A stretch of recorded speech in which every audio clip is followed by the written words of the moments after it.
check out the phone. Ready? Here it is. This is the Motorola G7 Supra from Cricket Wireless. It's their customized G7 power.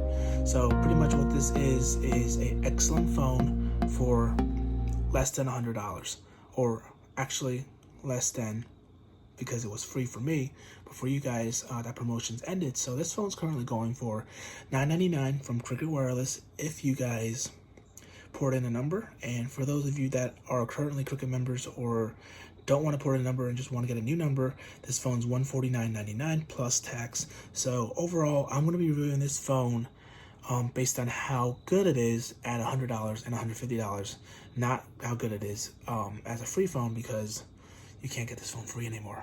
Unfortunately, that promotion's over. So, guys, Cricket's only offering this color. This is the jet blue color, or they call it marine blue, and it comes in 32 gigabytes of onboard storage. Not a lot in 2019. So, guys, if you are going to be using this as your daily driver, I definitely recommend that you guys pick up internal storage, and it does support those memory cards, so get on with that. And it is running the Snapdragon 632, so that is a lot faster than what was on the LG Stylo, which was running the Snapdragon 432. So this is very much faster. It is still 1.8 octa-core, and its main feature is like the Stylo. This thing has let me show you. This thing has a 6.2 inch full HD screen, and overall, its main selling point for me personally, and for many of you who are going to pick up this phone for $100, is it's got 3 days worth of battery. So it has a 5,000 milliamp battery inside, and this thing supports USB-C. It is USB-C, and it supports turbocharging. So Motorola's turbocharging, I'm not quite familiar with it, but I've used it, and you can get roughly 10% charge from 80 to 90 in roughly like 15 minutes. So I guess it's universal with all USB-C type charging. It's just super fast. And for those of you guys that are always on the run, this is it. Guys, I've used this phone for over a week, and I'm going to tell you all about it after I show you all the cool things that this camera for $100 can do in terms of photography, videography, both on the back 13 megapixel camera and the front 5 megapixel camera. So stay tuned.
Alright guys, so it's time for final verdicts, pros and cons, all that good stuff. So, this right here, as a free phone, is amazing.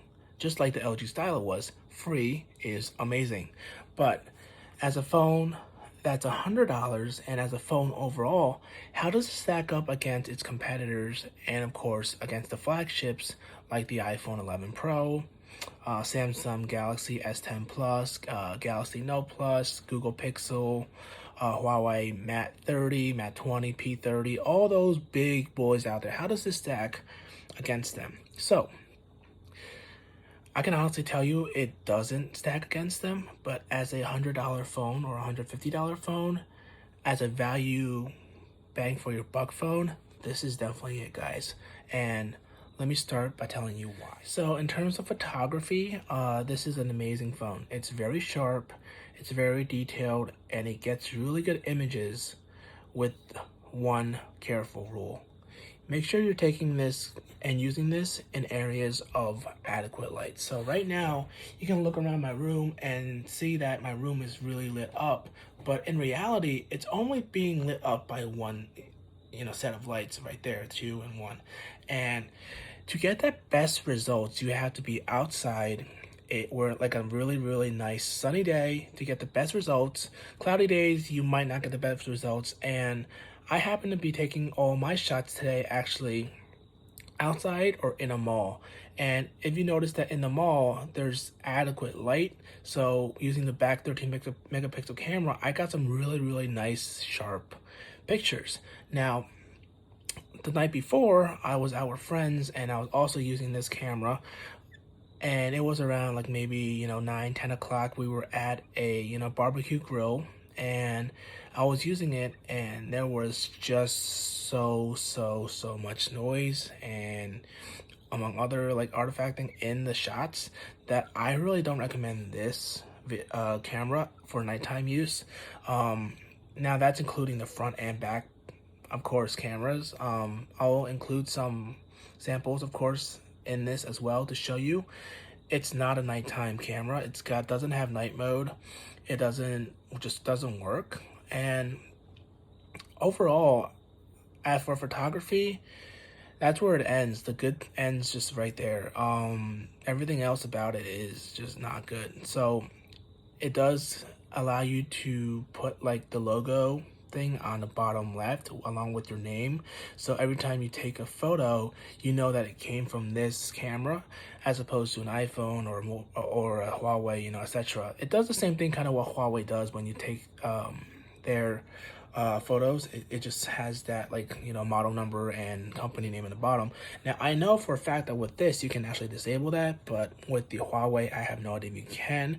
Now this phone overall as a daily driver, so I have actually a bunch of stuff actually on this right now. Let me show you. So it does have a finger scanner, unlock the phone, and then on here I actually have Facebook along with Reddit, Snapchat, Instagram, Plex, and Google Chrome, and even the speed test app.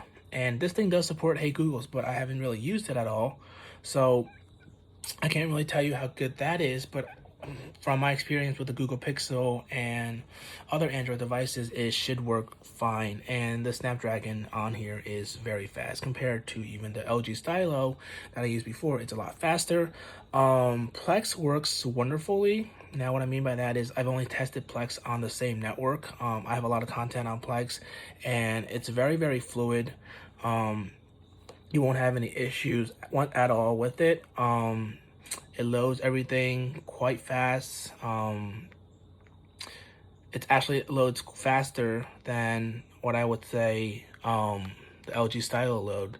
And unlike other apps that are capped at 720p, which is I guess a big con, you can actually watch full 1080p content as long as your media server supports it, so that's no issue. I haven't tried this actually outside of my home network, but in the home network, when you're home and you want to watch, this thing works wonderfully, and doesn't really take that much battery off of this, so that's one good thing. Facebook works really, really well. It works exactly how you would expect it to work on an Android device. Likewise, that's the same for, say, Snapchat and Instagram. They all work really well. Google Chrome works really well, as does Google Maps and Google Drives and Google Photos. Most of those things come actually out of the box. And overall, I did a really cool experiment that I unfortunately can't show you with this, and that is, what I did was I ran a whole season of Game of Thrones on this, left it on from 4 to 11, and I was at 100% battery, and by the time I was done, I was down to like 65%. So that's like 6 episodes of Game of Thrones, like good few hours, and I was at full brightness, volume max, and it did fabulously. So the claim that it lasts 3 days might not be 100% true, but this thing will definitely get you through the day. Like, I've tried to kill it numerous times. Today I left the camera on while just walking through the mall, taking pictures and videos, and this thing just refuses to die. I started at 99%. By the time I was done and I was home, this thing was only down to like 65-70%, if that. So this, in terms of battery, you're definitely getting your bang. So that's a good thing. Now, as for the negatives with this phone, the front isn't OLED. So, I mean, for $100, I wouldn't expect them to include an OLED, but it's a really, really nice, decent LCD display. Like, the colors and the brightness is actually pretty decent. So, for a $100 phone, you can't really beat this. And I'm sure a lot of companies have finger scanners now, but it's a nice little bonus for $100. So overall, instead of me mumbling on about how great this phone is and how it's worth your $100, just go out and get it, guys, because this phone right now is the best you can get for $100. And if you guys want to expand beyond $100, $200, $300, $400, then I would recommend you go into the territories of Google, Huawei, Apple, and Samsung, and go from there. Now, Nokia and Motorola, of course, and LG make these budget phones, but these are their budget phones. They do also have higher end phones. For example, Motorola does have the Z3, among others. So if those are also your fit, check those out. But it's your money, and if I had $100 and Cricket was my only choice,